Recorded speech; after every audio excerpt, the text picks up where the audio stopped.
Live. Should be live. Yeah, we're live. Okay, so we learned a valuable lesson today. You can't play music on a live stream. But while we're waiting for more people to tune in here, It'll be live in a second. so while we're waiting for some more people to tune in, I have a joke for you. Did you hear about the kidnapping at school? Lindsay, did you hear about it? I did. It's fine. He woke up. That was a good one. Dad jokes for the win. Anything else? Anything else? Okay. We're just waiting for some more people to join. Can I start?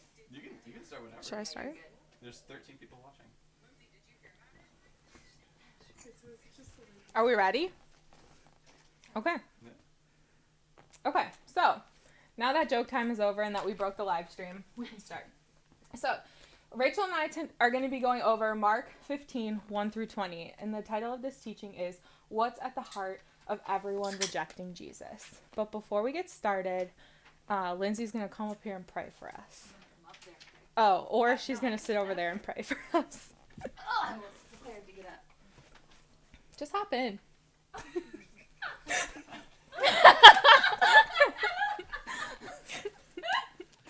Hi, Jamie. Hi. Lord, I just want to pray for Jaimee and Rachel's teaching tonight. I want to pray that they can not be nervous and that you can be speaking through them. And that they can be confident, Lord, that this is your word and that you're going to speak through them no matter what. So to have that take away their nerves. I want to pray we can all be listening and that the live stream can work and everything can go smoothly and that we can all be excited and that we can get some conviction from this teaching. Thanks, Linz. You're welcome. Amen. Amen. So last week we saw what happened when Jesus appeared before the council, and the one issue that was raised was whether or not Jesus was the Messiah, the one who would come from God and set things right within the nation. And we saw that in Mark 14, the high priest asked Jesus, "Are you the prophet? Are you the Messiah, the Christ of the living God?" And Jesus answered, "I am." But tonight we're going to see Jesus appear before Pilate. And one question is asked, are you the King of the Jews? And this time, we're going to see that Jesus doesn't really have much to say. And he kind of has a bizarre answer. So while we go over tonight's passage, we are going to answer 3 questions. The first one is, are you the King of the Jews? The second one is, what's with the silence? And the third one is, what do we do with the King of the Jews? So let's jump into our passage and figure out why "Are you the King of the Jews" is important. Excuse me. So in John 15, 1 through 2, it says, "Very early in the morning, the chief priests with the elders, the teachers of the law, and the whole Sanhedrin made their plans. So they bound Jesus, led him away, and handed him over to Pilate. 'Are you the King of the Jews?' asked Pilate. 'You have said so,' Jesus replied." So we see that the entire high council met to discuss what to do next. They had to come up with some sort of plan because they had to bring charges forward to Pilate. The original charge was that they had condemned Jesus on was blasphemy, but they knew that that would not stand before the Roman governor Pilate. But why do they need Pilate's approval anyways? Well, the religious authorities could not execute Christ because they didn't have this power.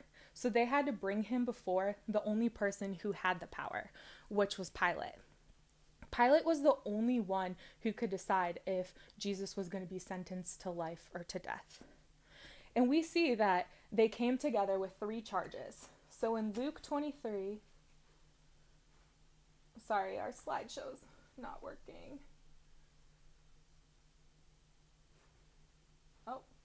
Sorry. In Luke 23, it says, "And they began to accuse him, saying, 'We found this man misleading our nation and forbidding to pay taxes to Caesar, and saying that he himself is a Christ, a king.'"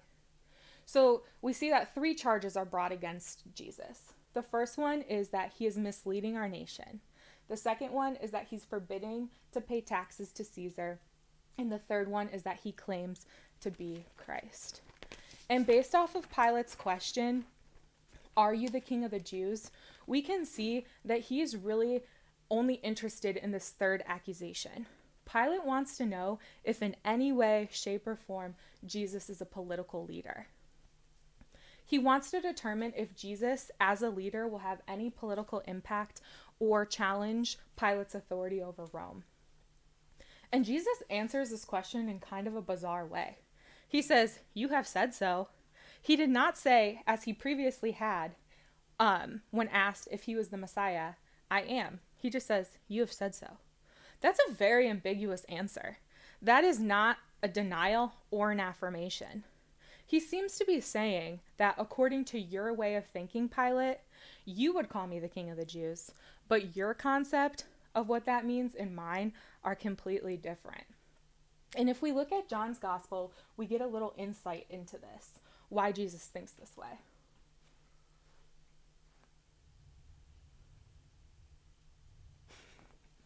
Sorry, our PowerPoint's a little lagged.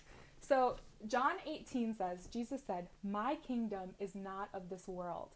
If it were, my servants would fight to prevent my arrest by the Jewish leaders. But now my kingdom is from another place."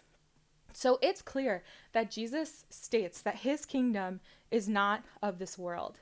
It isn't like the Roman Empire that is based upon power.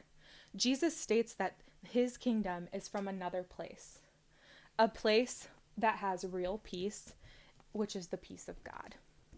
So it's pretty clear to see that Pilate wanted to make sure that his authority over Rome wouldn't be impacted. He wanted to ensure that his people would continue to follow him. And he was desperate to stay in control of his kingdom and was willing to maintain the peace no matter the cost. Later, in the verses that Rachel goes over, we're going to see that Pilate knows that Jesus is innocent.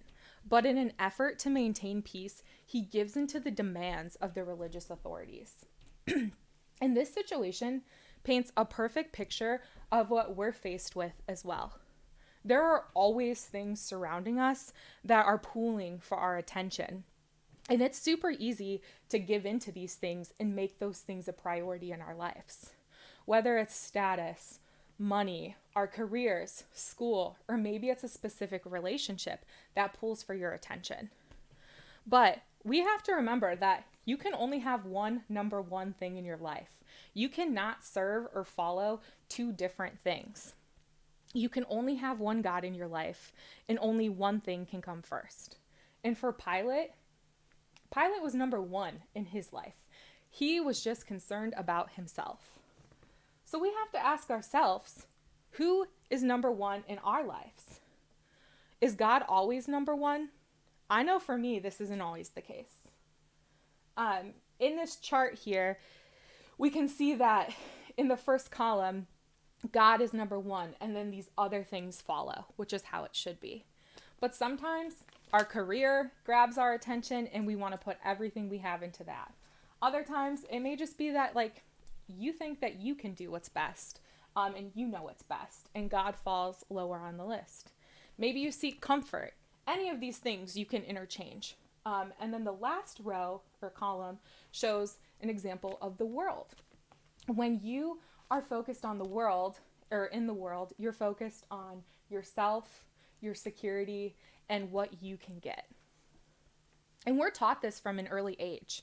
We're taught to look out for ourselves and do what we need to do to get ahead and feel secure. I know that our culture tells us, go do you. Or people will say, "I love that for you." What does that even mean? Or just, go do whatever makes you happy. You do you, Bill. But when we remove God from the number 1 spot in our life, we are giving into the world system, and we are getting our security from things that are fleeting, like money, career, school, whatever it is. These things are not lasting. I know for me that sometimes when I perceive things to be going really well, I put myself in that number 1 spot. And I think that I got it all figured out. I know what's best for me. So I'm just going to follow that. But that always backfires on me. And the joke is always on me.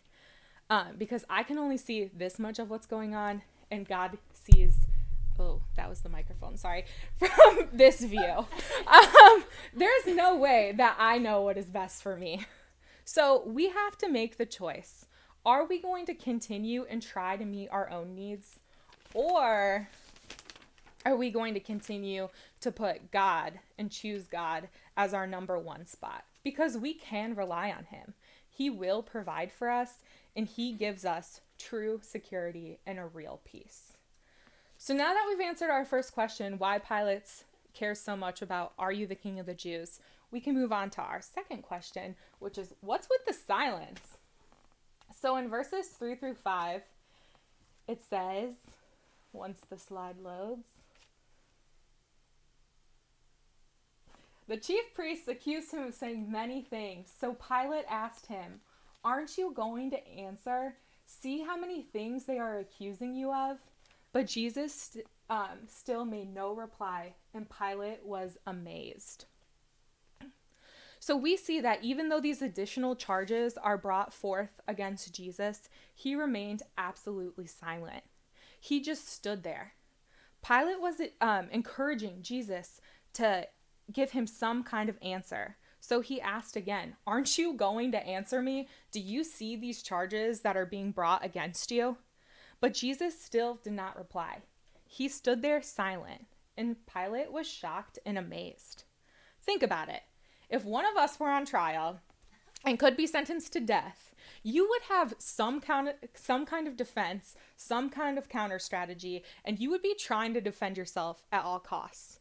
And Pilate, he would probably also be ready to fight back and be ready to defend himself. So the fact that Jesus stood there in complete silence showed this stark contrast between Jesus and his enemies.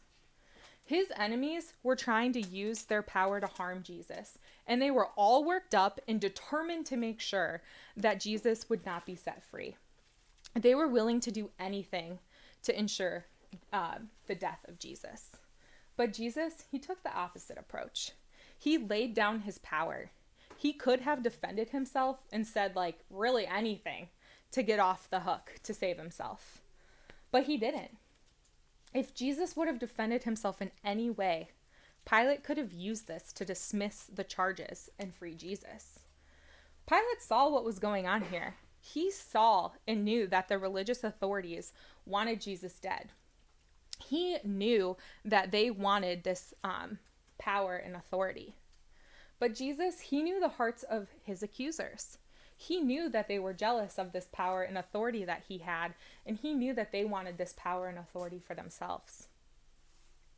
But Jesus stood there in silence, with an inner peace and a complete faith and dependence on God. He was continuing to pursue this new revolution of love, forgiveness, and he was displaying a new pattern of power. And if we just take a step back and look at this account, we can see this stark contrast between Pilate and Jesus. Pilate is from the world. He represents the world. And his response to Jesus highlights this. But God's kingdom is not from the world, and Jesus knew this. The world teaches us, the world teaches us that we should seek to have our needs met and to live for ourselves. It tells us that it's okay to do what you need to do to get an advantage. It tells us to compete in the corporate environment or the school environment that we're in. It tells us that it's okay to manipulate others as long as you get what you want in the end. And it tells us to do whatever we need to do to feel secure. But in reality, the world is full of pure chaos. But Jesus and his kingdom tell us the opposite. It tells us that we can have faith and dependence on God no matter what our circumstances are, just like Jesus did as he stood before Pilate.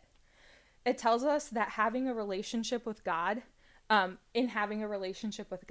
we will experience a real peace and real security. But we have to make that decision every day. If we're going to put our trust in the Lord and have complete dependence on God, like Jesus did, or if we're going to be like Pilate and choose ourselves in the world. So I'm going to leave you with one final question for you to think about. What decision are you going to make? Are you going to choose to follow yourself and put your faith in yourself, or are you going to choose to follow God? So we made a lot of progress here. We've answered 2 questions already. Now Rachel is going to come up here and answer our final question. What do we do with the King of the Jews?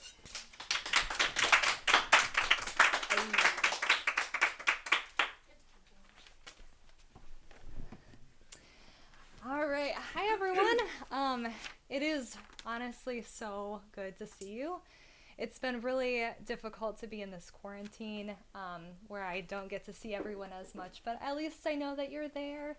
So it's good to see you. And I'm really grateful that we can do like this technology thing and communicate over like this camera and over our phones. I've never really been like the type of person that would remember to answer all of my texts.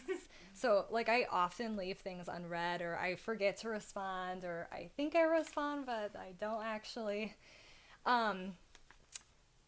But now, since all of this quarantine stuff has happened, I'm like the person who's waiting at their phone for my friends to respond back. So if they leave me unread or they take a long time or whatever, I'm like get really irritated. And so like that, today we're talking about Jesus, who has a message he's sending us, and we have to respond to it. And not responding, leaving him unread, is a response. And we have to respond to the question that Pilate is asking the crowd. The same question he is asking us. What do we do with the King of the Jews? It just takes a second. Maybe. What do we do with the King of the Jews? So up until this point, the debate about what to do with Jesus has been between Pilate and the religious leaders, the Sanhedrin. But ultimately, the crowd has to choose. And so in verse 6 through 10, now it was the custom at the festival to release a prisoner whom the people requested. A man called Barabbas was in prison with the insurrectionists who committed murder in the uprising. The crowd came up and asked Pilate to do for them what he usually did. Do you want me to release to you the King of the Jews? Asked Pilate, knowing it was out of self-interest that the chief priests had handed Jesus over to him. So it was customary at the Passover time for the governor to release a prisoner at the people's request. And so he presents the Barabbas offer. Now, Barabbas is a notorious bloodthirsty revolutionary. He was likely the leader of the guerrilla fighters who were trying to overthrow Rome, and he was charged with murder. And so, why Barabbas? I mean, this guy is terrible. And really, it's the coincidence of all time, because Barabbas, the word, means son of the father. And a lot of older manuscripts say that his first name was Jesus. And so here, Pilate is offering up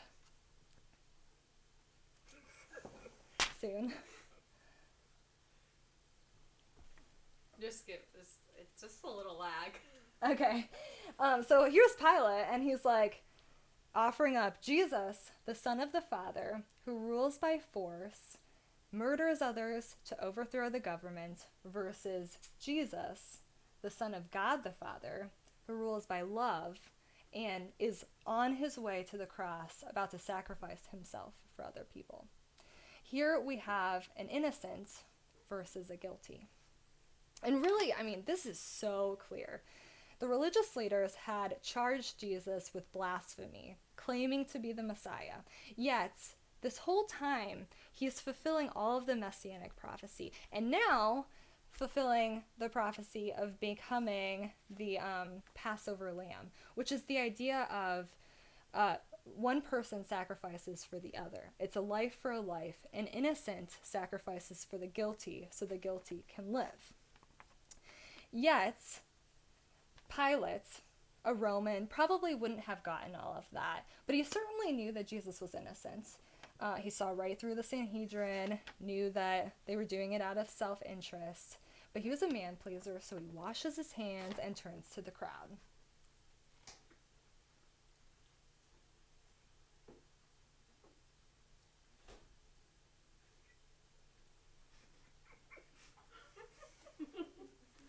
But the chief priests stirred up the crowd to have Pilate release Barabbas instead. What should I do then with the one you call the King of the Jews? Pilate asked them. Crucify him, they shouted. Why? What crime has he committed? Asked Pilate. But they shouted all the louder, Crucify him. Wanting to satisfy the crowd, Pilate released Barabbas to them. He had Jesus flogged and handed him over to be crucified. And the crowd just roars. Ultimately, it's the crowd that judges Jesus. And we can relate with the crowd because both me and you, have to make a verdict about Jesus. It's not about what Pilate says. It's not about what the Sanhedrin says. We have to make a personal decision about who Jesus is.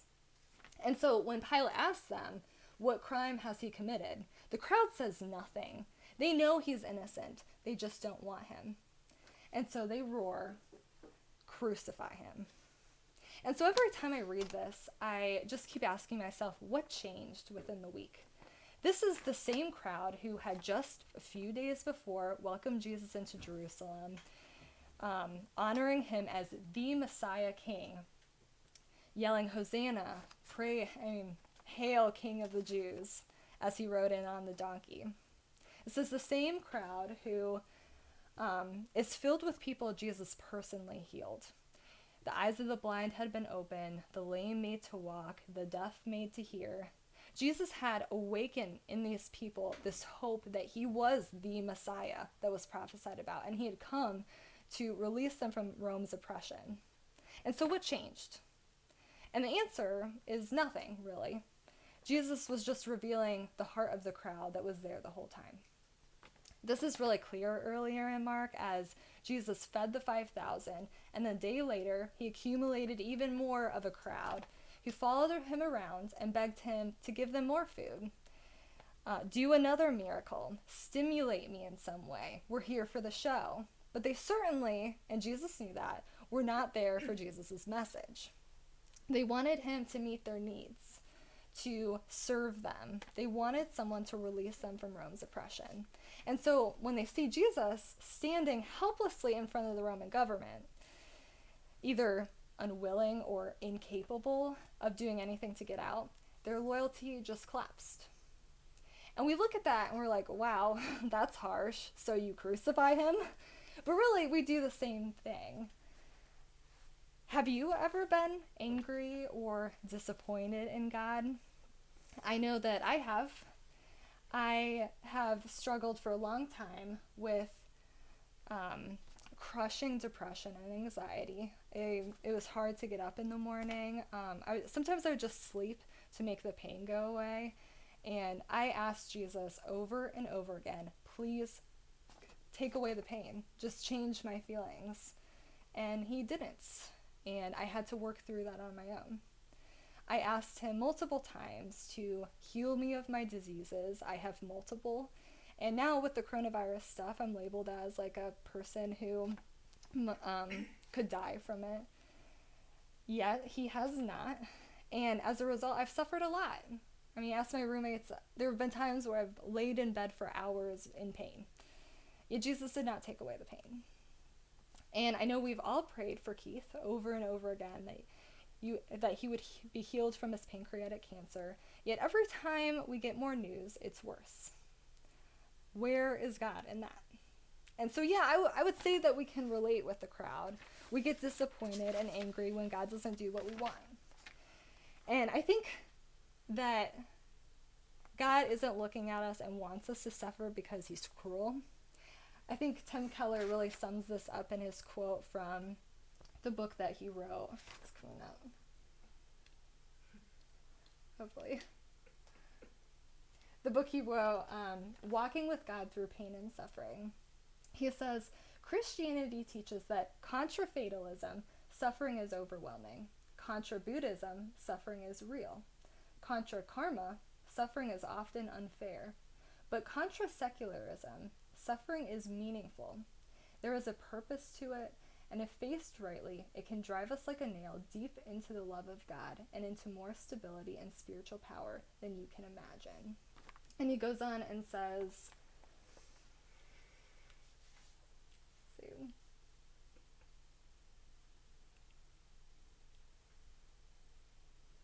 While other worldviews lead us to sit in the midst of life's joys, foreseeing the coming sorrows, Christianity empowers its people to sit in the midst of the world's sorrows, tasting the coming joy. So no, he doesn't just take away suffering, but the result of going through suffering is better than if God were to just take it away. He says in Isaiah 55, "For my thoughts are not your thoughts, neither are my ways your ways, declares the Lord. As the heavens are higher than the earth, so are my ways higher than your ways, my thoughts higher than your thoughts." So we might not understand what God is doing or why he's doing it, but God's wisdom is better than ours. He sees this long-term picture and promises to accomplish what he's already started. And even more than that, Jesus loves you. He's on the way to the cross to die for you. And so because of that, we can trust him. But the crowd, Jesus didn't fit into their plan.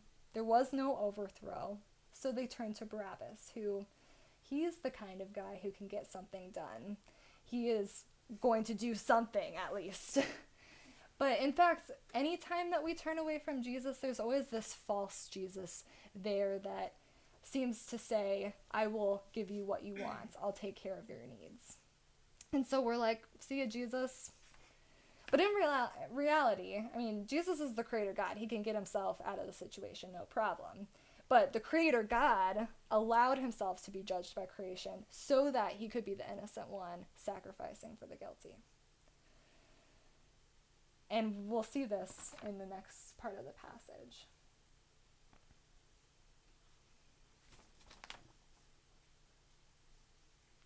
Almost.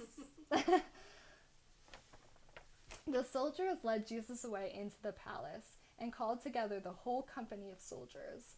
They put a purple robe on him and then twisted together a crown of thorns and set it on him. And they began to call out to him, "Hail, King of the Jews!" Again and again they struck him on the head with a staff and spit on him. Falling on their knees, they paid homage to him. And when they mocked him, they took off the purple robe, put his own clothes on him. Then they let him out to crucify him. So, wow. I mean, that's harsh. And why? I mean, why are they mocking him? Why the violence? I mean, really, they called together the whole company of soldiers, the people on duty, the soldiers off duty. This was not normal to do to a prisoner before crucifixion. But here, too, Jesus shows the heart of the soldiers. So why did he mock them? They mock him? I mean, literally, it was because they didn't believe in his claim. They were cynical and they had this attitude of, "We're going to do whatever we want to do, and you have no authority over us, so screw you. And you call yourself the King of the Jews? I mean, look at you now."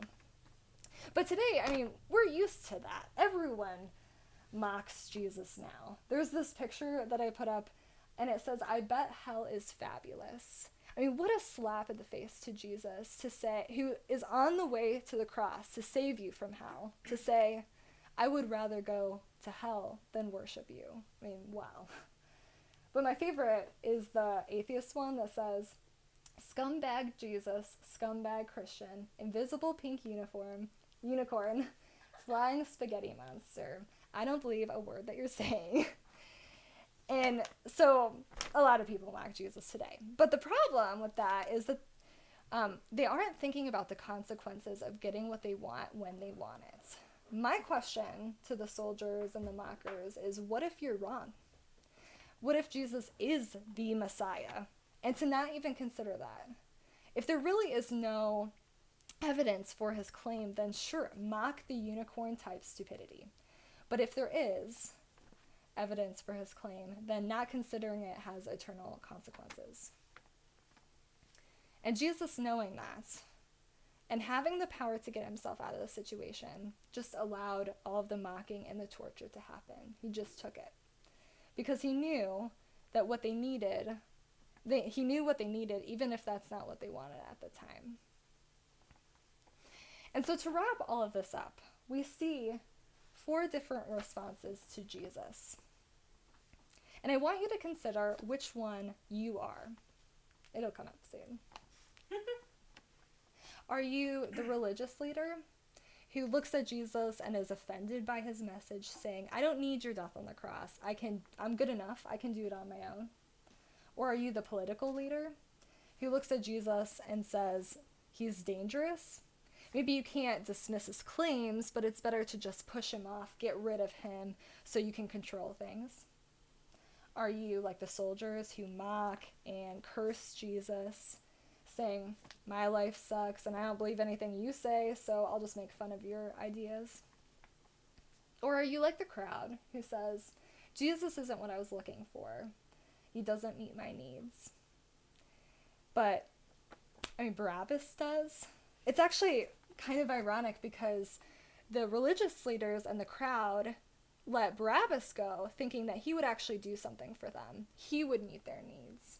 And he does do something. He starts another rebellion, at least participates in it. But by 70 AD, the rebellion is crushed, along with the Jews in Jerusalem. A lot of Jews had to leave. The temple was destroyed. They had destroyed the Jews at that point. And so Barabbas disappointed them way more than Jesus does. And same when we turn to our Barabbas, he is going to disappoint you. And so which one of these responses do you have? I think personally, I'm like the religious leader who thinks I can do it on my own. I think I'm a pretty good person and really don't admit that I need God's death on the cross as a substitute for me. And I think I'm a little bit like the crowd who, because I get disappointed and angry when God doesn't do what I want him to. And so which one are you?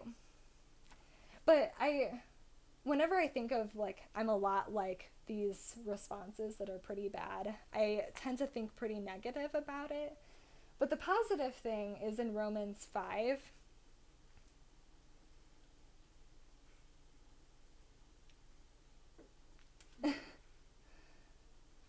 You see, at just the right time, when we are still powerless, Christ died for the ungodly.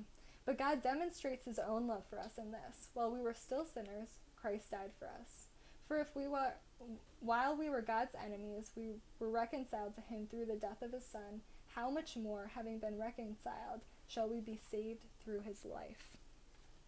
Helpless, sinners, enemies. That's our position before God. And whether you believe that's true, whatever your response to Jesus is, that's what he says your position before him is. Yet, he gave up his life as he watched the world hate him. That is love. And it's to that message of love that we have to respond. We can't just let Jesus' message go unread, because no response is a response, and there is consequences for that. And so how do we respond? The first thing would be we have to come up with a verdict about Jesus. Is he who he says he is? His claim, he says that we are enemies, sinners, helpless, and we have no way to reconcile our relationship with Christ on our own.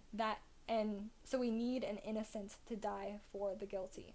And he's saying he is that innocent who has come to die for the guilty, to die for your guilt. In 2 Cor 5 it says, God made him who had no sin to be sin for us, so that in him we might become the righteousness of God. And if you want that, all you have to do is ask for it. And then in a few hours, Jesus is going to the cross, and his death will be for you. And so maybe you've already made that decision to come into a relationship with him. Then we still have to respond too. And that would be to follow his example.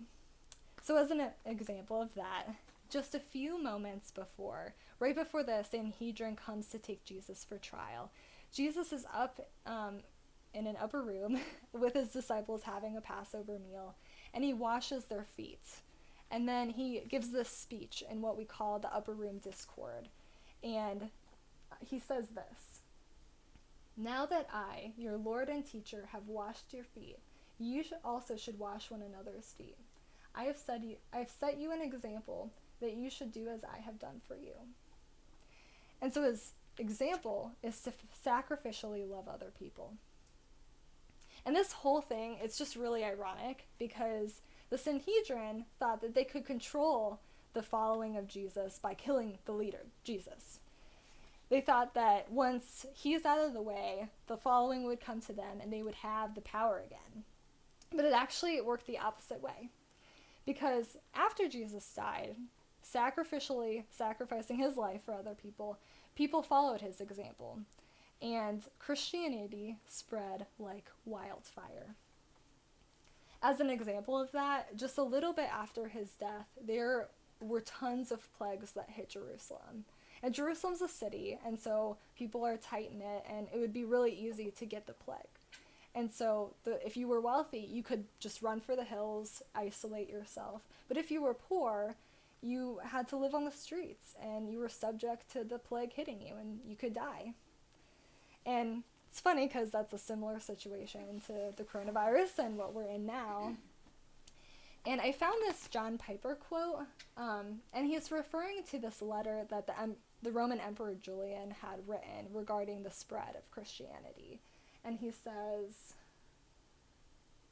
"The Roman Emperor Julian, writing in the 4th century, regretted the progress of Christianity because it pulled people away from the Roman gods.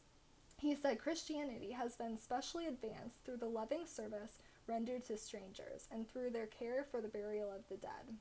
It was a scandal that there was not a single Jew who was a beggar, and the godless Galileans," who he was talking about the Christians, "care not only for their own poor, but for ours as well, while those who belong to us look in vain for the help that we should render them." So he's saying that typically the Jews would care for the Jewish poor, and the pagans would care for the pagan poor. And however, the Christians, they stayed behind, and not only did they care for their own poor, they cared for the Jewish poor, the pagan poor, and their own poor. And it spread like crazy. They stayed behind despite the danger, because if I stay, I might die, but that person might live. And so that spread like Christianity like crazy. And so obviously I'm not saying that we should be stupid. I think because it's so similar, I think some people have the opportunity to be on the front lines, like the healthcare workers, and maybe God is calling them to do that. But I think a lot of us aren't called to do that. My house is quarantining because it's a statement of sacrificial love for our community, saying like, we don't want to get you sick, so we're gonna not increase the anxiety, but obey the governor's rules and stay in quarantine. But also, we can make care packages using our gloves so that we're not contaminating anything. And I think this whole like live stream thing is actually the Lord's using to spread to even more people. There would be no way we could reach as many people as far away if we asked everyone to come to us if we were meeting in person. And so what I'm saying is that don't give up hope. I mean, Jesus is not limited by our circumstances, by the plagues, by rejection, by suffering, by the coronavirus. I mean, he's not even limited by death. Mm-hmm. In fact, when he died, Christianity spread like crazy. And so we can still follow Jesus' example to sacrificially love during this time. And I think it's good for us to be creative and finding ways to do that. Because following Jesus is about sacrificing ourselves for the sake of other people. And that's all we had. So you guys can ask questions.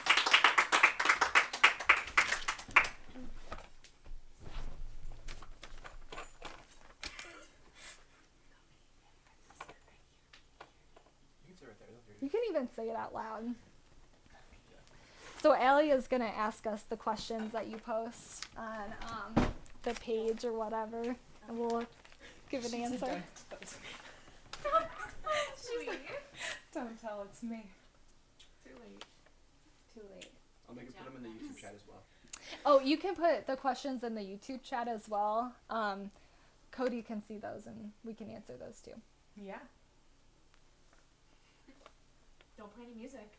Don't play any music. What a valuable lesson we learned. Yes. Learn something every You could day. sing for us. Oh, you definitely don't want to hear far that. we have some. We'll get cut off if I sing for you. I have to start another one. No questions? Not yet. Okay. We Okay. did pretty good. Yeah. You have any jokes? While we wait? I'm the least funny person see? ever. They want you to sing. Oh, I can't. Yeah.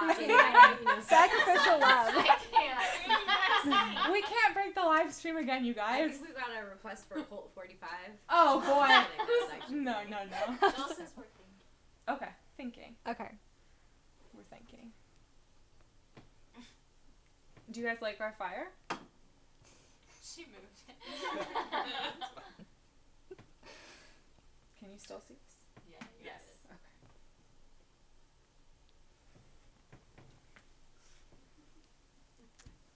Who's the audience tonight? Who's in the audience? Oh, who's in the audience? So we have some strays that we took in. No, I'm kidding. Some of my roommates who are here, Diana and Asta, who are in New Nitro. Woo! And then we have Allison Miller and Randy Bannister and Cody, our wonderful tech guy. Yeah. Let's give it up for Cody. Dealing with my shenanigans of playing music and getting a whole live stream started really quick. I got Brandy, right? We have Victoria here. And we also have Lindsay here. She's back. She's back. Hi, Ben. Hey, Ben. I've said hi to Ben many times this week. How are you guys doing with the quarantine? You doing okay? From Sarah. Well, I think, like, for us at least, like, it's been hard, and we've had to be pretty intentional about, doing the communication over the technology. What's really been helping me, at least, is we have this, like,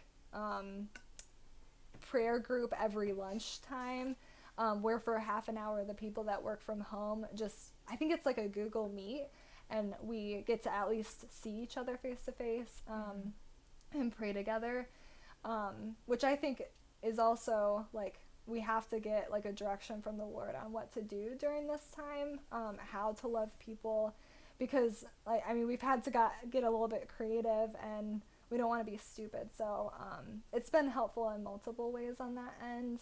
And I think, like, as much as it is hard to just, talk to your roommates and the same few people all the time, it's a really good opportunity to build in with them, something that maybe we don't always do or maybe avoid, but now, like, we're being intentional about that, so that's Okay, helping. so Sarah's asking, how can you tell how Jesus how can you tell how you respond to Jesus as King of the Jews? Saw the chart and was like, I don't know, the crowd maybe? And then Laura's like, how do you respond to the Lord when you're in the flesh? How do we respond to that? King of the chart. I Like, who assume- are you prioritizing? Or, like, what's first How do in you your life? respond to Jesus as King of the Jews? And then it says, saw the chart and was like, I don't know, the crowd maybe? She's like, how do you know which one you are? How do you know which one you are? I mean, I don't think it really matters, honestly. The point is that, like, a lot of us reject Jesus. And if he isn't first in our life, if we're not... well, I think, like, really, like, our response to what he did on the cross is humility and thankfulness and gratitude. So, like, when I am not experiencing those things, or I'm not thinking about Jesus or doing, that kind of thing, then I'm probably, like, that's a response that's rejecting him, if that makes sense. It's like a sign that he's not a priority in my life. And so how to get back to that, I think that, like, it works kind of both ways, where, like, Jesus says to, follow my example, and maybe we don't always have, like, the best motives at first, but if we go to him and say, hey, Lord, I want to turn to you, and I want to, you to be the King of the Jews in my life, then I think he'll honor that, and he may change your motives. Sometimes we just have to like act in obedience to what he says. And it's not like it's not about like feeling like you're doing the right thing. It's about doing the right thing. So like whatever God commands in the Bible, it's written there, then following his example in that way. Does that answer the question? I think that they were asking. I think she said yes. Okay. Yes. So Laura had said, like, how do you respond to the Lord when you're in the flesh? And then she had said, I was saying, is that how you look at the chart? I think she was just clarifying. Oh, So then clarifying Sarah's Sarah's question. Then Sarah's good. Okay. And then Okay. Joel has a comment. Okay. He said, I think we're very fortunate that most of IP lives in a commune, Yeah. so that we're not nearly as isolated as the alone, Yeah. lonely apartment dwellers in NYC. So many single-person households in America. So I Did don't know if you guys want to comment on that. could you hear that? Yeah. Okay. Yeah, I would definitely agree with that. We are very blessed to be able to like live in community with our fellowship. I know that my dad lives alone right now, and he calls me like every day now because I think like one, he's checking on me, but two, it's like that connection that he's missing because normally he would be with his girlfriend and they're not together right now. So I think that really, like Rachel was saying, taking this time and using it that we are with our roommates is really important. I know that we've had a couple of fires, some late nights, just like movie watching, hanging out, and just like having fun with one another. And I don't know, like on a regular basis, we don't have like that much time to spend, you know, a whole Saturday together. And so that's been really fun to be able to do that. And I think that's a way to like sacrificially Yeah. love people, like reaching out to getting creative and how to reach out to those people that are isolated. I think Jess had mentioned writing letters or like some people are going on walks with, I mean, that's people that are close here, but going on walks 6 feet apart. So at least you can see each other. Our apartment's doing like fires where like a person sits on the other end outside of our porch and we sit on this end. But yeah, that's a good point. Like that, I mean, it's the Christians who can reach out to the people because we have something to offer them when they're isolated. That's relationships. Definitely. Okay. So Mike wants to know, Rachel. Okay. You might have already answered this question, but how do you maintain your faith in God despite repeatedly not having your prayers answered? What category do you fit in if you get discouraged about that? Well, I think when I get discouraged, the category would be like the crowd who, I get discouraged and angry at God. And so there's multiple points about that. Like, God is a God. And so you can, you know, express your anger towards him. He's not gonna, like, smite you or something like that. He loves you and wants a relationship and with you to be honest. But one of the things that has really helped me, if you've never read Blessed Are the Misfits, you should. Allie said she's reading it. It's really good. But one of the things I've struggled with is that, like I feel that God should, should feel like God is doing something. And so an answered prayer would, you know, validate that I know that he's doing something. Like it's like I have to have something visual or like have a feeling inside that I know that he's there. But sometimes that it just doesn't happen. God doesn't do things that are outside of his will. He knows that suffering is for a purpose, and it helps. I mean, it's worked a huge amount of sanctification in my life because he hasn't taken away my pain. And so one, it would be recognizing that like following God is, he tells you what to do, written in the Bible, and so do it despite what you feel. And then like recognize, I think like part of that is recognizing that suffering there is hope in that. He loves you like a father, and he's provided the answer. Like he's like, not yet, but soon. and Revelations says, like, he'll wipe every tear. The old things will become new. Like, he'll go away with the old things and the new things will come.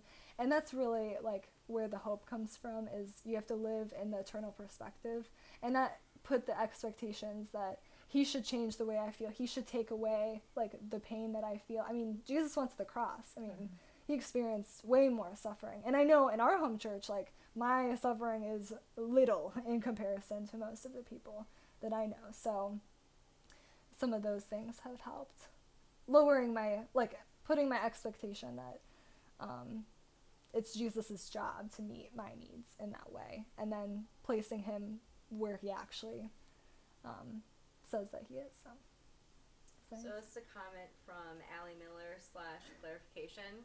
So Rachel, I also have type 1 diabetes. Yes. And earlier you had said that, you know, you would get angry and upset with God and, like, disappointed that he wouldn't take that away. So relatable. Yeah. So would you say overall that it's just, like, keeping that eternal perspective in mind and knowing that it's not going to last forever? Well, I think, I mean, it definitely varies per person on, like, your thought life. For me, it has been. And I've had to, like, keep my thoughts captive to the obedience of Christ. Like, sometimes, like, my feelings, most of the time my feelings, and then my thoughts, like, will distort the truth, because, like, I feel like this is really unfair. Like, I did nothing to get the diseases. Like, I'm the only one in my family that has them, you know? What was I gonna say? Like, I forget what I was gonna say, but to keep my thoughts obedient to him. So when he promises that, like, the pain will end, when he promises to use my suffering, when those things, like, and keeping that eternal perspective. Everyone's laughing at me. I don't know why. No, not at you. Okay. That's been really helpful.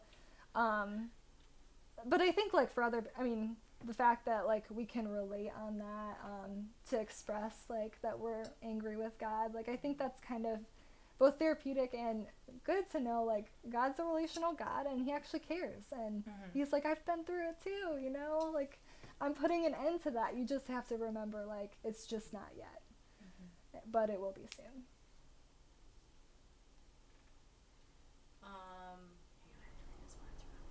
Do you have any, like, more, like, practical, like, how that looks like for you as a process, maybe?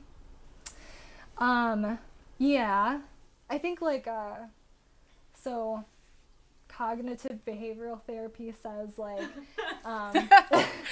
that, like, you identify, like, your core belief. And so, like, one of the thought distortions I have is that, like, God shouldn't allow, like, that suffering in my life. Like, he is a good God. Why does he do that? And I take that, and then I have to cover that with literal verses, like the Revelations verse that say that there will be an end, you know. There's verses throughout Paul's writing that talk about how suffering has a purpose, that God uses that towards sanctification, to keep that hope. Typical verses about that he loves me are helpful. But I literally, like, when I am starting to drift into the negative, like, I hate God, I can't believe, like, then I have to, like, literally, I imagine a box that I put that thought in, and then I have to cover that with, like, here are the verses that say, like, the hope that God actually gives. That's such a good picture of that. Perfect, thank you. That's what I do. I mean, I'm sure it's different, but Thanks for sharing that. There's more questions. Okay. Dar's question.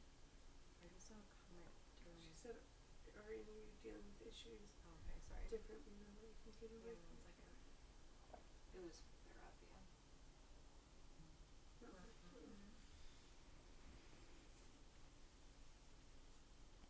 It's after Mike's question. Okay, so we'll do Dar's one more asking, question, yeah. Are any of you dealing with issues differently now that you can't get away from each other? Do you have an answer? Do you want to answer? I'm trying to think. She can't stand me anymore. It's like she hates Yeah, me. right. Dealing with issues differently. I think that, like, one of the biggest things is, you know, I'm used to going to work all day and being away from the apartment, and I'm still, like, working from home but at my mom's house because I'm on the phone a lot. So, like, being gone all day, I think, like, kind of keeps me in my, like, regular routine, but maybe, like, on the weekends and stuff when I'm here full time, I think that I just get annoyed easily. So praying about it more, realizing that, like, that's a me thing, trying to, you know, like, put aside other things, or, like, instead of binge watching Netflix, you know, like, loving and caring about my roommates and listening is probably, you know, that it's just highlighted, you know, how I guess, like, my sin and, like, my irritability, I would say. Yeah, I would say it's something similar. Like, the thing that I always do is I run from conflict, and so when you can't run anywhere, then you have to deal with it. And so that has increased, like, my honesty about that. And then I've realized, like, I can actually tell my roommates, like, hey, this is making me frustrated and I can't deal with this. And they've responded, like, in a way that's so loving, like, I've never experienced before. And so, and even when it's bad, I think fighting it out with the intention to, like, reconcile has been different because you're forced to now. And I think there's been many opportunities for me to run in the past. So our final question comes from CJ. CJ. Jaimee. Oh boy. Come on. What is Twitch? Please tell us. Twitch? I know this. Okay, so Twitch is like this thing where you play games with people. Like, you can stream playing games, right? I got that I think right. so. I think. Yeah, Cody was saying, Cody nodded like this. I think that's right. That's the explanation you gave me, CJ, so hope it's right. All right, so we're going to pray it down. Yeah. And then Victoria? I think that there's Jaimee or I think Brandy? that we're playing a game. Kahoot. I think Shelby's leading that up, so Brandy's gonna pray. Brandy's gonna pray for us. Can I sit here? Do you think? Of course you can. Just scream it. Just be loud. Just be loud. Thank you, Brandy. Well, Lord, I pray that we can continue just to choose the power that you provide instead of the power that we think that we can provide ourselves. Lord, I pray that you can be helping change our hearts and have us come closer to you by, like, learning our selfish ways and, like, learning how to come to you instead. And I just pray that your peace will be able to fill us and that we can experience more of your joy.